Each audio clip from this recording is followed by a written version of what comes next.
Hey, speed freaks! Picture a car that cost more than a mansion back in 2005 and still makes billionaires drool today. We're taking a trip back to the 2000s to reveal the 5 most expensive cars launched in that insane decade.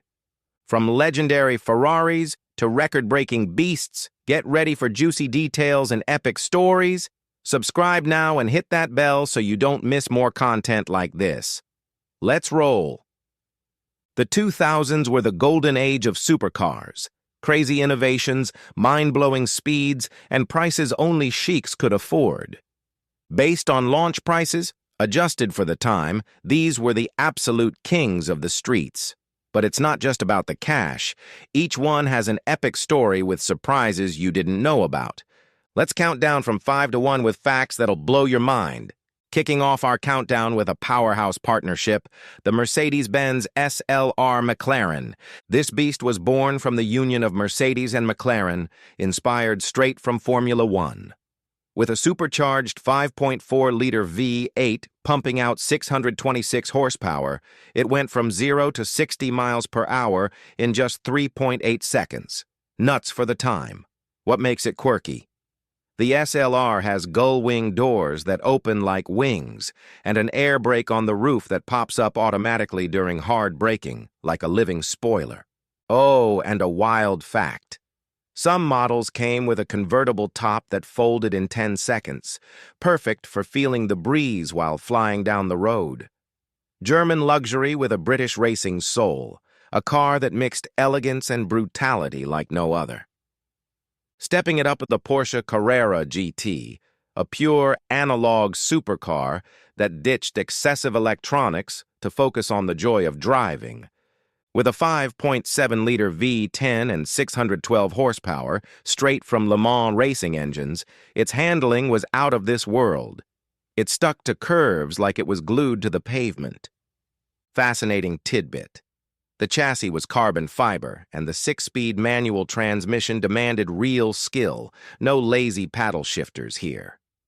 A sad but viral fact. This was the car involved in the fatal crash of actor Paul Walker, which brought unexpected spotlight, but its legacy is pure engineering genius.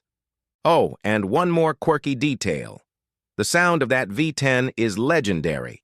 It's like an F1 car screaming in your garage. One of the last truly raw and thrilling supercars of the 2000s. Now the red legend, the Ferrari Enzo, a direct tribute to founder Enzo Ferrari.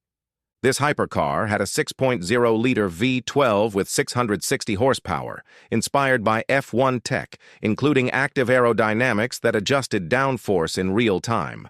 Only 399 units were made, making it ultra-exclusive. Cool detail, Michael Schumacher, the F1 king, personally helped develop it, testing prototypes in Maranello. Imagine a guy with 7 world titles giving input on your car. Another gem. The design by Pininfarina had lines straight out of a sci-fi movie, and the minimalist interior was all about one thing: pure speed. Insane fact. Some owners, like Pope John Paul II, got special units. Yup. Even the Vatican had one, a car that captured the Ferrari spirit like no other.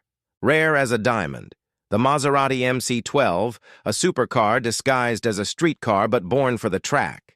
With a 6.0-liter Ferrari 512 pumping out 630 horsepower, it was basically a civilized version of an FIA GT race car. Only 50 units worldwide. Total exclusivity. Crazy tidbit. It shares the same chassis and engine as the Ferrari Enzo, but with a more aggressive, elongated body kit for better aerodynamics. Viral fact. Maserati built it to homologate their race car, so every street owner was indirectly funding track victories. Oh, and a funny detail. The interior was Spartan, no radio or fancy AC, because the focus was performance. Imagine driving this in the Italian summer. A wild Italian that mixed Maserati elegance with Ferrari fury, and the absolute champion, the Bugatti Veyron, the hypercar that redefined what fast means. With an 8.0-liter W16 engine, quad-turbo, cranking out 1,001 horsepower, it hit 253 miles per hour, the fastest production car in the world at the time. It cost a fortune, but every penny was worth it for the insane engineering. Quirky detail. To tame that power, it had 10 radiators just for cooling, more than a truck. Insane fact. At top speed, it burned a gallon of fuel per minute and emptied the tank in 12 minutes. Imagine hitting the gas station every 50 miles. Another gem, the Veyron was the brainchild of Volkswagen's Ferdinand Piëch, who challenged engineers to build the impossible. Oh, and celebs like Tom Cruise and Jay-Z owned one, billionaire status guaranteed. A monster that changed the hypercar game forever. Phew, what a time warp. These top 5 from the 2000s prove that era was epic, with curiosities that go beyond speed. Which one would you buy if you won the lottery? Drop a comment below, like if you love this deep dive, and subscribe for the next video, maybe about the flops of the 2000s. Thanks, folks. Catch you at the next burnout. Thanks for watching. Share this with your car-crazy buddy. Want more? Click the suggested video right there.